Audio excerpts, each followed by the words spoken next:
आज के चर्चा का विषय है औराज कैसे कार्य करते हैं। कल का रिकैप कौन बताएगा?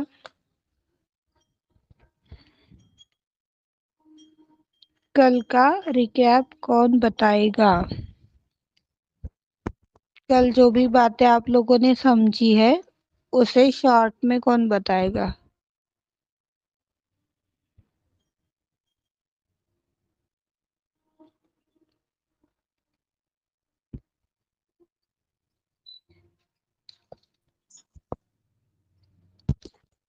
चलो ठीक है, किसी को भी याद नहीं है शायद, कोई बात नहीं। है ना दीदी? जय श्री माता जी। देश दीदी कल आपने विठल भगवान की कथा सुनाई थी ओके, और आप आधा ही बताओ ना दीदी, वैसे लिखा तो बहुत सारा है मैंने। सिर्फ पॉइंट ही बताने हैं, पूरा नहीं बोलना है। ठीक है। 1-2 पॉइंट इन लोगों को आगे का ध्यान में आने के लिए है ये, बस। ठीक है दीदी। आत्मा हृदय में है पर मस्तिष्क को नियंत्रित करती है। जब वह आत्मा अपने मस्तिष्क को नियंत्रित करती है तब जाकर के 7 चक्रों की उत्पत्ति होती है, जिसे श्री माँ ने आभा बताया है, जो किसी के साथ बढ़कर आता है। हृदय से मस्तिष्क अंकित होता है, ये सातों चक्रों पर मल्टीप्लाई होता है, जिसकी काउंटिंग माँ ने 16,000 बताया है। 16,000 शक्तियों को माँ ने हमें 16,000 शक्तियों का माँ ने हमें ज्ञान दिया है। यह शक्तियाँ जो 7 चक्रों को 16,000 शक्तियाँ दूसरों को देख पा रही है, जिसे माँ ने ओरास बताया है। ओरास आत्मा के माध्यम से निकल रहे हैं। चित्त आत्मा के ऊपर आएगा तो सही गलत का फर्क समझ में आ जाएगा। तभी सहस्त्रार रूपी आनंद प्राप्त होने को सहायता होगी। हृदय रूपी इच्छा मस्तिष्क में आती है तो कुंडलिनी 2 कदम आगे बढ़ती है। जय श्री माता जी। जय श्री माता जी, थैंक यू श्री माता जी।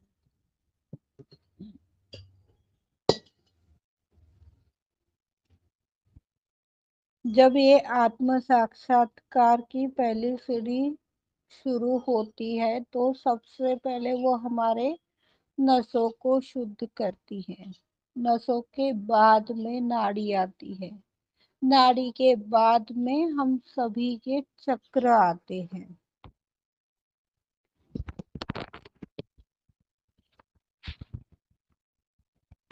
जब हृदय रूपी इच्छा मस्तिष्क के ऊपर कार्य करती है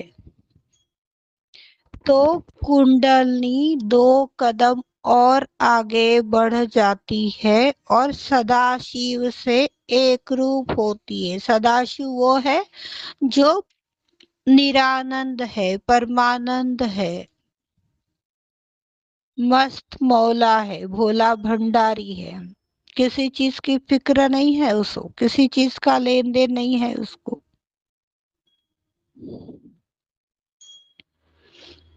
जब यह सदाशिव आत्मा की रूप में हम सभी के अंदर प्रतिबिंबित होते हैं तो यह पहली अवस्था बनती है। आत्म साक्षात्कार के बाद में जब हमारा चित्त अपनी आत्मा के ऊपर आता है, हृदय के अंदर ही हम सिर्फ देखते, अपने हृदय के अंदर, न कि दूसरों के, तो ये आत्म साक्षात्कार की पहली स्टेप हम पार करते हैं। और इस हृदय की माध्यम से अपने मस्तिष्क में जो भी बात आती है उसको बिना सोचे समझे, बिना किसी तर्क वितर्क के कर डालते हैं तो ज्ञान के रूप में प्रकाशित होती है। वहां से हमारा नव उदय होना शुरू हो जाता है। ये हमारी दूसरी पायरी है। इसे दूसरा आभा मंडल बताया है श्री माता जी ने।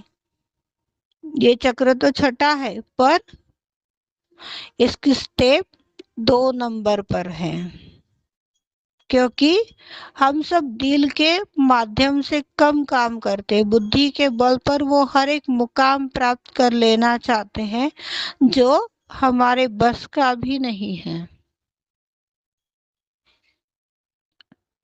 बुद्धि के बल पर हर एक कार्य करते, बुद्धि के बल से ही अपनी इच्छाएं होती है, बुद्धि के बल से ही सारा हम अनुकरण करते हैं, फिर वो सही है, गलत है, उचित है, अनुचित है, नहीं पता चलता, बस एक भ्रांति। तो मान लीजिए कि आपका आत्म साक्षात्कार ही नहीं हुआ है।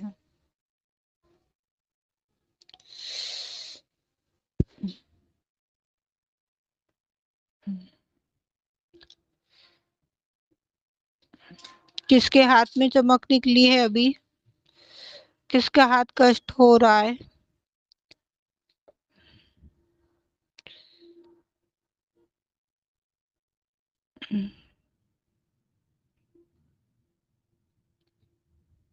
सीमा ये जिसका भी है, जिस कारण से आए, जिस स्थान से आए माँ, उसे भी राहत दो, मुझे भी राहत दो माँ, दया करो।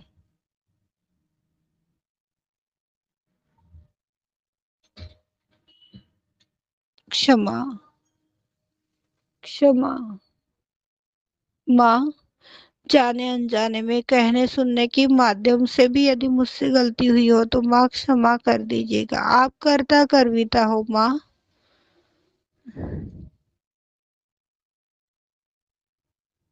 हम तो आपके छोटे छोटे अबोध बालक हैं, क्षमा करो माँ, दया करो।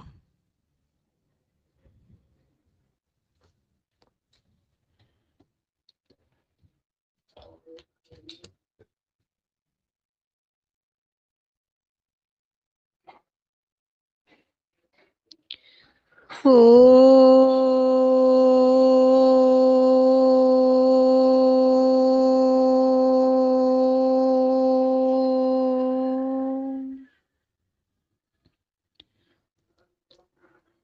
ओ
सदाशिव की माध्यम से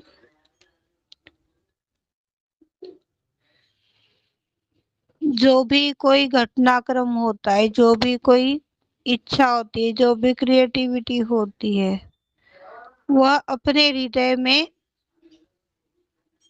आती है, वह सदाशिव हमें सूचित करते हैं। तो यह पहली अवस्था है जहाँ देखने वाला प्रभामंडल हमारे मस्तिष्क में हमारे विभिन्न चक्रों की माध्यम से संचार करता है।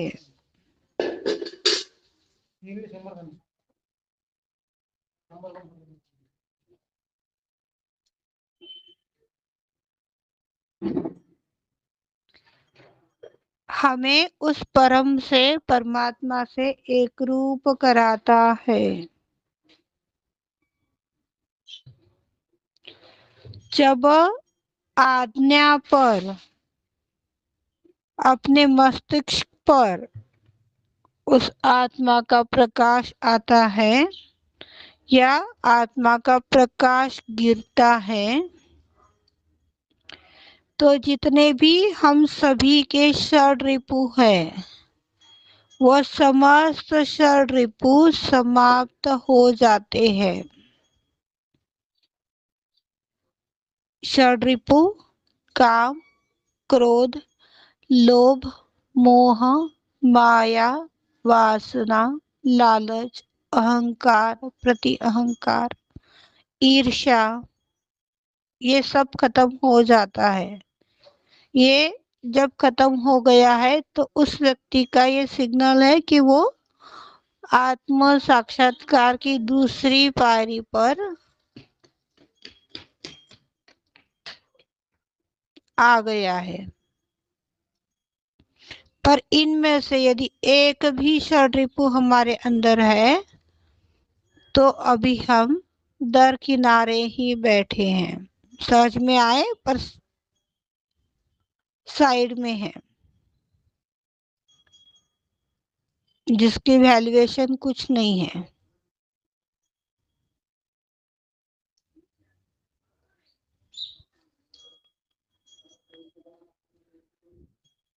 यह दूसरी अवस्था है, क्योंकि हम सभी ने स्व को जाना है।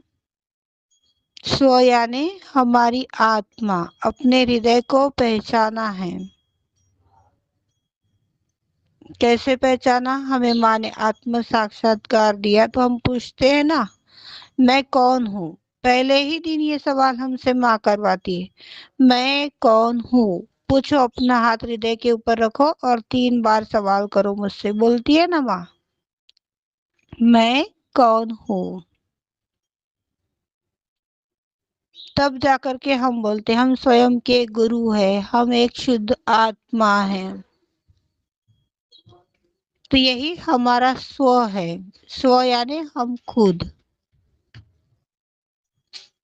हमारी पहचान, हम एक आत्मा हैं। जब यह आत्मा ही प्रकाशित होने लग जाएगी तो मस्तिष्क का निर्माण होने लग जाएगा।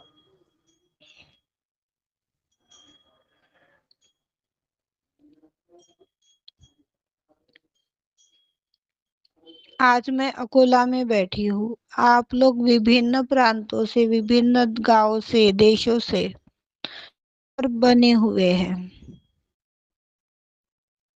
एक उदाहरण के रूप में आप लोगों का जो विश्वास, आप लोगों की जो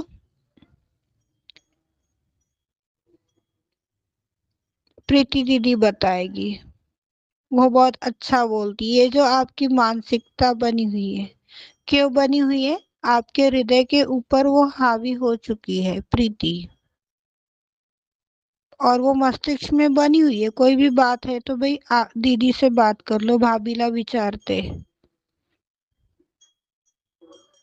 इस प्रकार का प्रकाश अपनी आत्मा के माध्यम से कितने दूर दूर तक, कहाँ कहाँ तक फैल सकता है।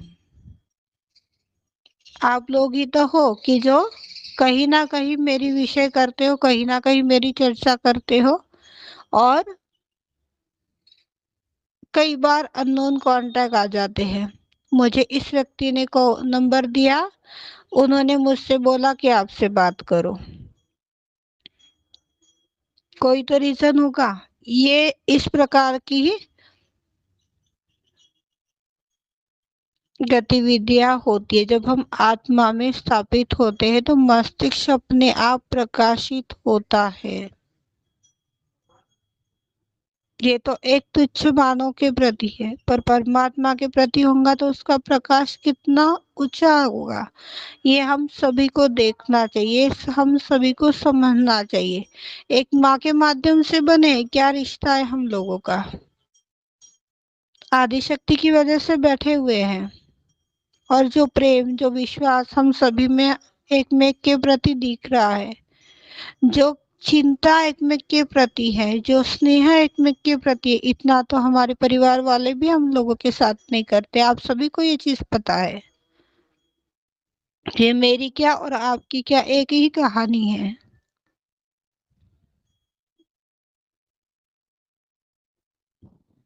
ये प्रकाश जब गिर रहा है तो हमारी दूसरी पायरी हम पार कर गए हैं या दूसरे पायरी पर है, ये सिग्नल। इच्छा हुई और उसको कार्यान्वित कर दिया। जब ये घटना घटित होती है, इच्छा हुई और कर दिया, तो ये 5 आयामों को जन्म देती है। 5 आयाम: विवेक, ज्ञान, समाधान, शांति और आनंद, जो कल अनीता दीक्षित ने अपने एक प्रार्थना रूपी अनुभव के माध्यम से बताया। काफी टाइम से उनका बेटा घर में बैठा हुआ था। घर में आने के बाद हल्ला बोल करता था। माँ के पास गई, माँ को निवेदन किया। माँ ने तुरंत प्रार्थना को स्वीकार किया। दूसरे दिन उनको जॉब की ऑफर आ गई। तीसरे दिन वो ज्वाइन हो गए और आज पूरे परिवार में शांति बनी हुई है। विवेक क्या किया? एक सिंपल माँ के पास में गुहार लगाई, माँ तेरा बेटा घर में खाली बैठा है, इस तरह का व्यवहार कर रहा है। विवेक अपनाया, कहीं और नहीं गई, माँ के पास गई। माँ ने प्रार्थना सुनी, कार्यान्वित करी, आशीर्वादित करी। आज सब शांति में है। दूसरा आयाम। तीसरा आयाम, सब आनंद में बने हुए हैं, समाधान में बने हुए कि नहीं मेरे बेटे को नौकरी लग गई है, अब वो अपना कुछ ना कुछ जो सांसारिक जीवन की जिम्मेदारी है वो निभा लेगा। एक समाधान ये मिल गया और उससे जो आनंद की उत्पत्ति हो रही है वो तो कल इन्होंने आप सभी को बता ही दी। तो ये इच्छा हुई, इच्छा को कार्यान्वित किया, तो उसके ये 5 आयाम बन गए। विवेक जो गणेश का मूलाधार का गुण है, समाधान जो ज्ञान के माध्यम से हो रहा है, शांति जो लक्ष्मी नारायण के रूप से आ रही है,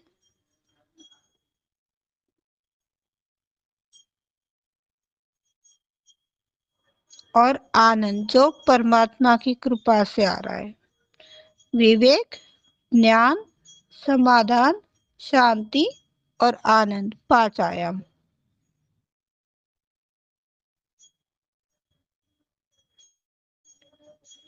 की उत्पत्ति होती है।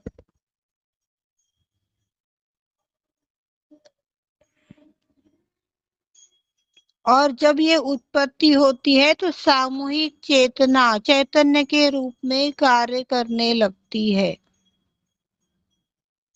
दीदी, जय श्री माता हाँ, जी। जय श्री माता जी। ये राइट हैंड पे जहाँ चूड़ी पहनते हैं ना, जहाँ चूड़ी आती है, हाँ कड़े चूड़ी पहनते हैं ना, वहाँ जो हाँ, हड्डी है दीदी। उस पे बहुत दर्द हो रहा है एकदम, अभी 2-3 मिनट में। Hello hello. सब दोनों हाथ घसेंगे और आदिशक्ति से पूछेंगे कि मेरे कहने सुनने में कोई गलती हुई है क्या। पहले ये जांचेंगे, फिर इनके सवाल का पता करेंगे। सभी अपने हाथ घसिए, दोनों हाथ हृदय की लेवल पर लीजिए, घस के झटक दीजिए। थैंक यू इंदिरा जी बताने के लिए। सभी अपने दोनों हाथ घसिए।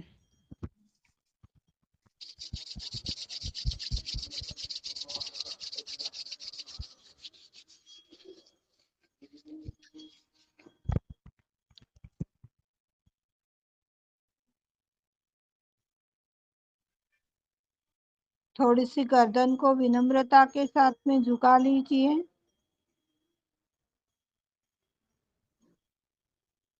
हे आदिशक्ति माँ, अपने चैतन्य की ओर ध्यान दीजिएगा ताकि श्री माँ हमें क्या मार्गदर्शन कर रही है पता चल सके।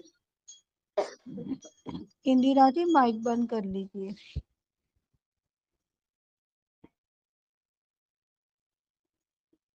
पहले अपने चैतन्य को देखिए दोनों हाथों पर। अब शस्त्रार में जाके माँ से हम सब पूछते हैं, हे आदिशक्ति माँ, आपने मेरी माध्यम से अभी अभी आपके बालकों को कोई ज्ञान दिया माँ। इस ज्ञान में किसी प्रकार की गलती हो गई है क्या श्री माता जी मुझसे? आप सभी मेरा नाम लेकर के पूछिएगा प्रीति से। इस ज्ञान को आत्मसात करते हुए कोई गलत शब्द हमारे कानों में पड़ा है क्या, ये आप सब पूछिए। माँ, ऐसी कोई गलती हुई है तो हमारे यह चैतन्य बढ़ा दीजिए श्री माता जी।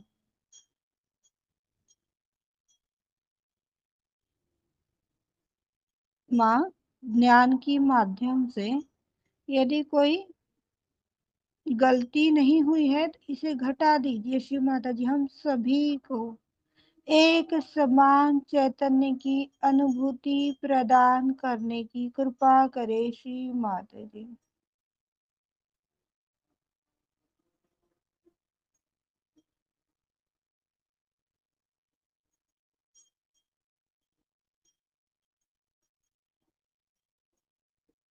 सभी अपना व्यक्तिगत जवाब दें।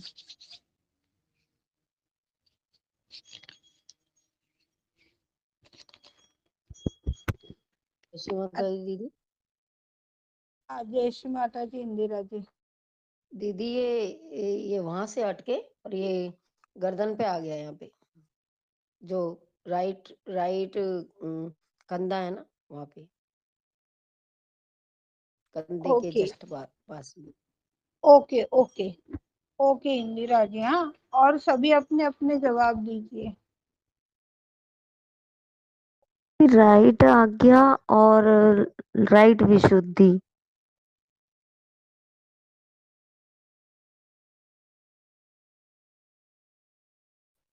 जय श्री माता जी। ये वाइब्रेशन पकड़ नहीं ज्ञान बढ़े, लेकिन राइट विशुद्धि में अटका है। राइट विशुद्धि में अटका है। ओके, तो हम्म। अरुणा जी एक बार। हाँ, तो अब यहाँ पर एक चीज हम ये पूछते हैं श्री माँ से, श्री माता जी, ये जो इनको चुभन आई है ये इनकी है क्या, ये अब सवाल करते हैं। इनको क्यों हुआ पता करते हैं।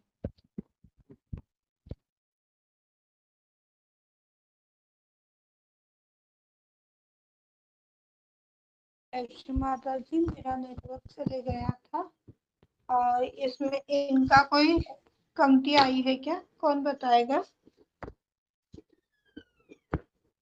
इंदिरा जी की कोई अशुद्ध चित्त है।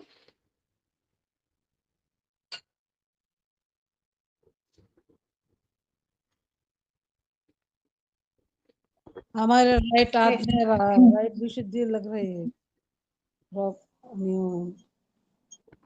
लेफ्ट हाथ में थोड़ा सा चैतन्य आ रहा है। ओके, अरुणा जी, किरण, प्रणीता, अनु। चैतन्य आ रहे राइट हैं, विशुद्धि, हाँ। यानी कि इन्हीं की प्रॉब्लम है। ओके, राइट विशुद्धि हाँ से तो सुषमा निकल जी। रहा है।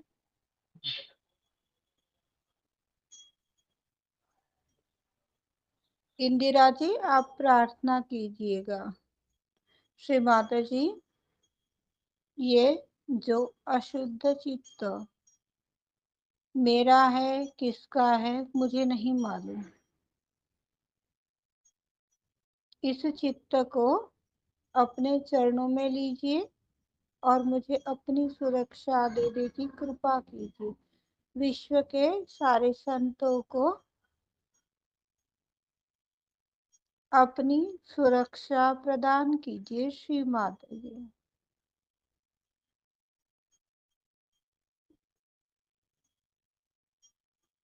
अनंत कृपा करो परमेश्वरी।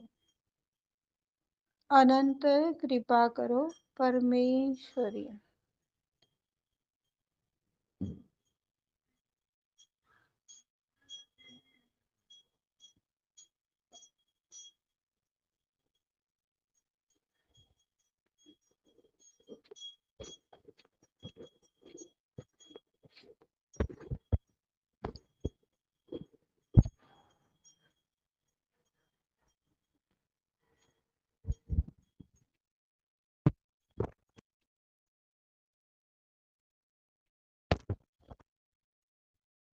एक और बात आप सभी को अभी अभी याद आई है, बताती हूँ। किसी को भी बिना सोचे समझे बंधन मत दिया करो।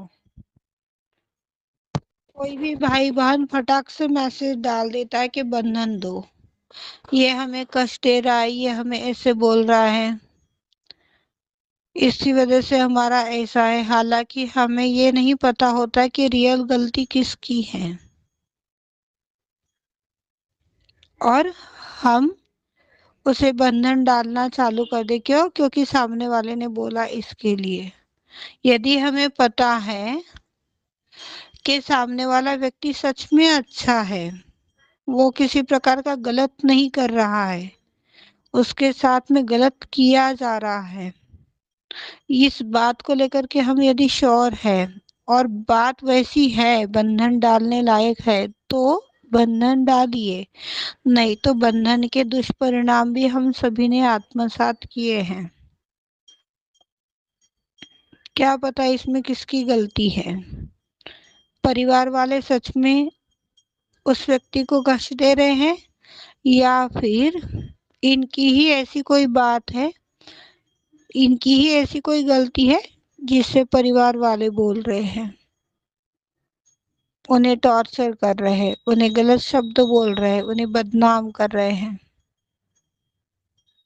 हमें सिर्फ प्रार्थना करनी चाहिए। बंधन जल्दी से किसी को भी नहीं लगाने हैं। पहले हमें सारी चीजों की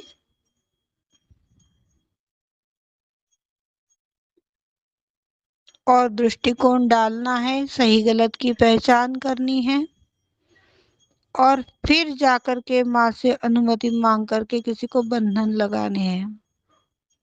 इससे हमारा भी फायदा होगा और सामने वाले का भी फायदा होगा, नहीं तो हम खुद परेशान हो जाएंगे। ये कार्य सोच समझकर कीजिएगा। बताओ और क्या चल रहा है किसके मस्तिष्क में? बोल दो जो भी है। जय श्री माता जी। दीदी, मेरे संगीता मस्तिष्क में जी। तो ये, हाँ, मेरे मस्तिष्क में ये चल रहा है कि अपने को नहीं मालूम रहता कि किसकी गलती है। तो ये क्या ऐसा कर सकते हैं कि माँ के सामने दो चिट्ठी रख दिए, हाँ और नहीं की, और प्रेयर करके माँ से। पहले वो पूरी बात पूछनी है। हाँ। पहले वो बात पूछनी है कि माँ ऐसी ऐसी बात हमारे तक आई है, इस बात में कितनी सत्यता है, आप हमें मार्गदर्शन करो। पहले ये देखना है। उसके बाद में उसके प्रति यदि माँ मार्गदर्शन कर रही है, बता रही है, बोल रही है, तो फिर अनुमति मांगे कि माँ आपने ये ज्ञान दिया, आपने ये बात बताई, तो इसके लिए क्या हमें बंधन डालने हैं माँ? ये चीज जब आपके चैतन्य बढ़ रहे हैं या फिर चिट्ठी के माध्यम से सीमा आपको जवाब दे रही है, तो आप आगे बढ़िए, जिसमें आपकी भी सुरक्षा होगी, सामने वाले का भी फायदा होगा।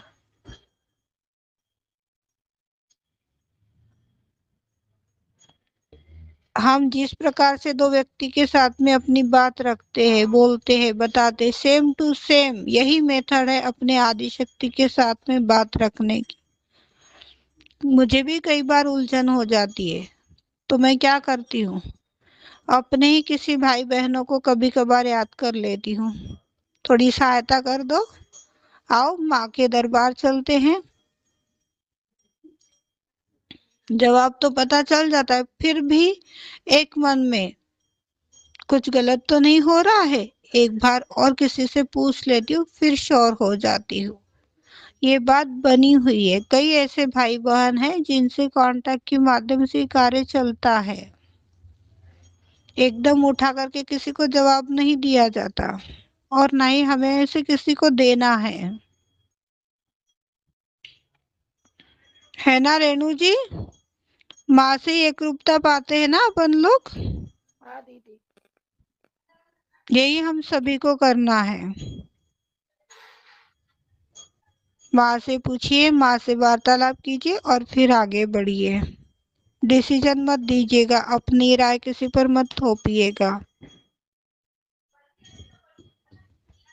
ठीक है? और कोई बात है किसी की? अभी भी आज्ञा उतरा नहीं है, चल रहा है। कौन है? किसकी आज्ञा चल रही है अभी भी? और कुछ बचा है तो बोल दीजिए।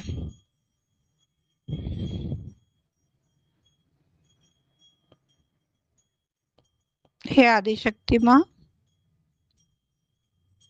दया करो, कृपा करो, क्षमा करो माँ, सभी को क्षमा करो।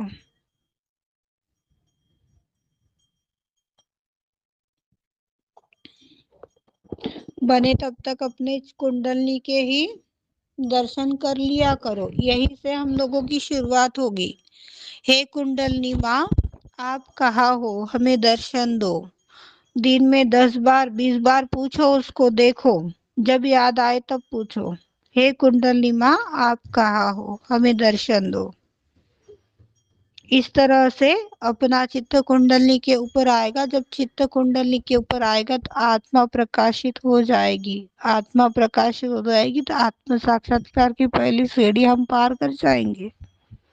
7 सीढ़ियां ही हमें माँ ने बताई है। 6 सीढ़ियां यदि हम पार कर रहे हैं तो 7वीं सीढ़ी अपने आप ही परमात्मा पार करा देता है, उसके लिए हमें कष्ट नहीं करना होता।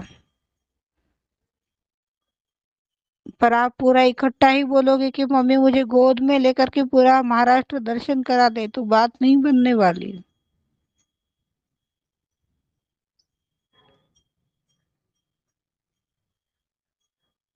जय श्री माता जी।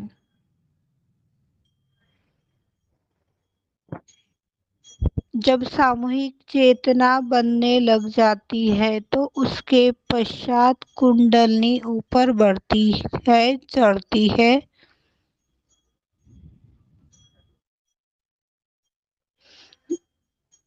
और अपने ये 5 आयाम को पार कर जाती है।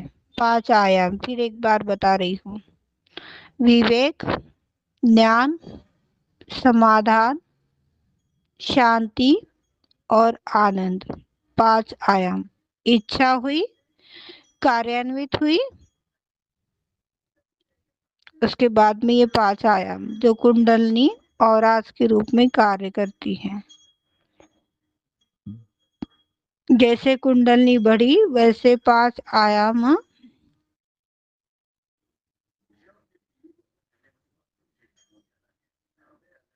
में और आज तैयार हो जाते हैं, जो ज्ञान, समाधान, विवेक, शांति और आनंद के स्वरूप से आता है।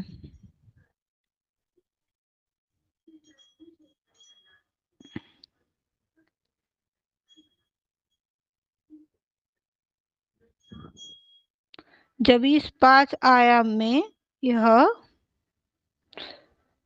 कुंडलनी कार्य करती है तो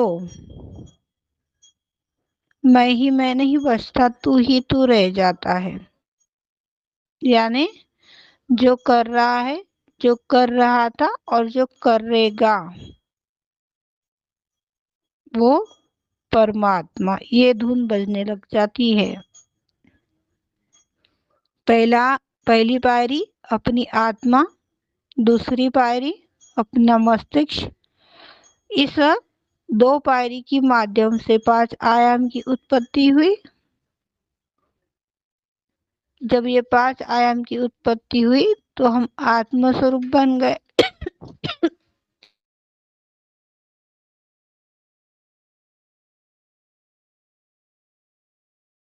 अपने अंदर का कर्ता भाव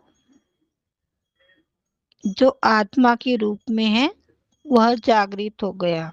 मनुष्य के प्रति कर्ता भाव यदि आएगा तो डूब जाएगा, पर यही कर्ता भाव परमात्मा के प्रति आएगा तो तर जाएगा। उस परमात्मा के प्रेम को हम पहचान जब पाते हैं तो हमें पता चलता है कि वो कितना हम लोगों के लिए कार्य करता है, और हम लोग है कि उसको कष्ट देते, अपने पैरों से कुचलते हैं, फिर भी वो हमें हवा दे रहा है, पानी दे रहा है, जल दे रहा है।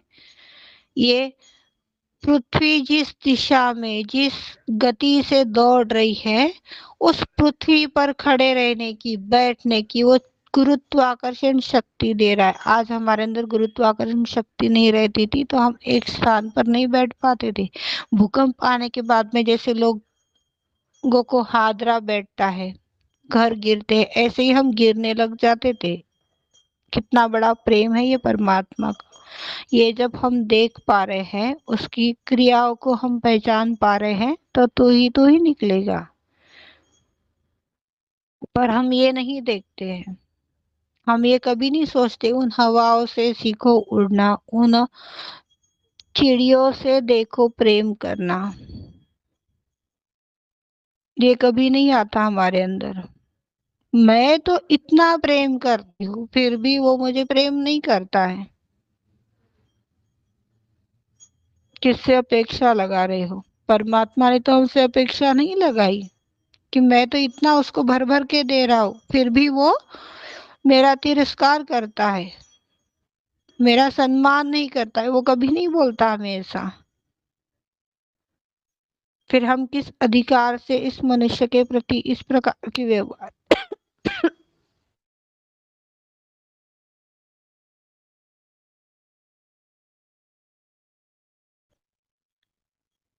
ये सोच रख सकते हैं? जब इस प्रकार की सोच हमारी रहेगी तो जो प्रेम रूपी यंत्र, जो प्रेम रूपी मशीन परमात्मा ने हमारे अंदर चलायमान की है, कार्यान्वित की है, वो खराब हो जाएगी, अपने आप ही बंद पड़ जाएगी।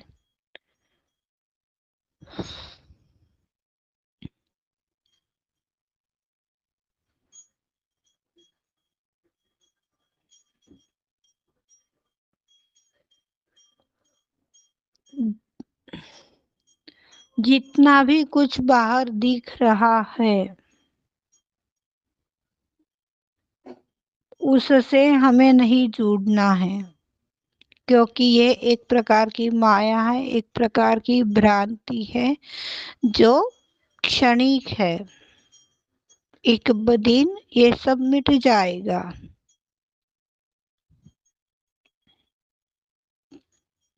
तो उस दिन की प्रतीक्षा ही क्यों करे? आज से ही वो शुरुआत क्यों ना करे?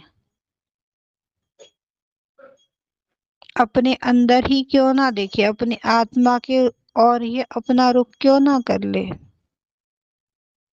हमारी आत्मा के ऊपर जब हमारा चित्त आ जाएगा तो कितने फायदे हो रहे। अभी अभी आप सभी ने आत्मसात किए हैं।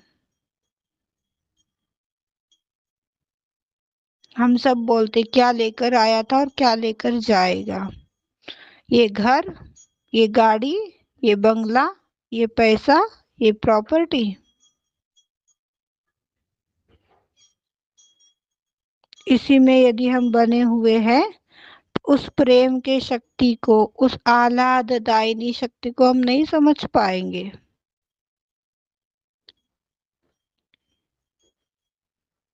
इससे यदि हम निकल रहे हैं तो उस आदि शक्ति के प्रेम रूपी साम्राज्य में डूब जाएंगे।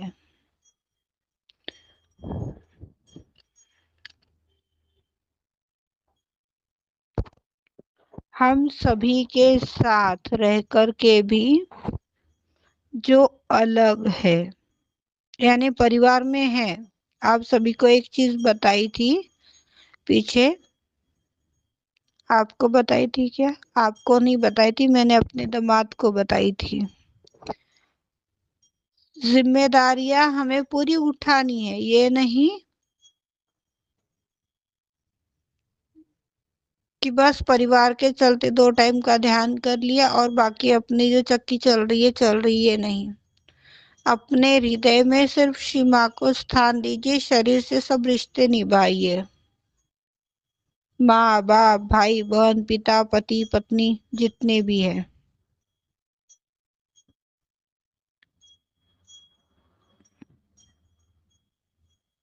तो हम सबों का उद्धार होगा। उस टाइम पर मुझे ये चीज नहीं पता थी, जब मैंने उनको बताया था। आज से 6 साल पहले की बात है वो। 6 साल पहले 5 साल पहले की 6 साल पहले की बात है। उस टाइम पर ये नहीं पता था कि इसको औराज बोलते हैं। ये सीमा के वाणी से अभी अभी 2-4 दिन में मुझे पता चला है, पर ये ज्ञान सीमा ने उस टाइम पर ही दिया था मुझे। जब इस प्रकार का हमारा व्यवहार होता है तो हम पूर्ण रूप से वैरागी बन जाते हैं। किसी चीज की इच्छा नहीं बचती है।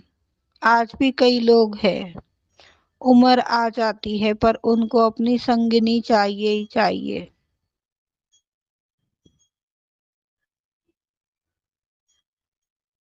तो ये बाहर के दुनिया के लोग हैं। हमें माँ से निवेदन करना चाहिए कि माँ, हमें परमात्मा के दुनिया का बसेरा दे दीजिए, उस अमर लोक का रहवासी बना दीजिए। मांगोगे तो मिलेगा, अन्यथा ऐसे ही रह जाओगे। कौन सी चीज मांगनी है, कौन सी चीज छोड़नी है, ये सारा विवेक का इस्तेमाल करना है हमें सहयोग के अंदर। कई स्थान पर सीमा ने ये भी बोला है कि अपने बच्चे को कब किस चीज की जरूरत है, ये एक माँ के अलावा कोई नहीं जानता। तो तू चिंता क्यों करता है?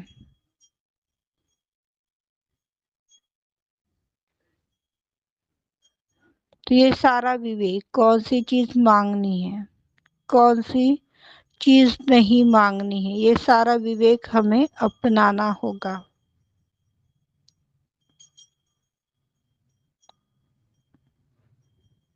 जब हृदय ही वैरागी बन जाएगा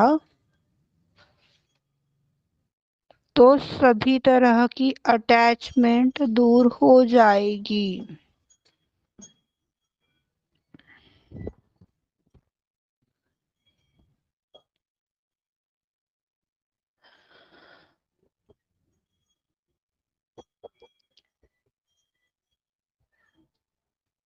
जितनी भी अटैचमेंट है, जितने भी बाहर की चीजें, बार बार आप लोगों को एक ही बताया जा रहा है, ये भ्रांति है, माया है। इससे हम सभी को निकलना है।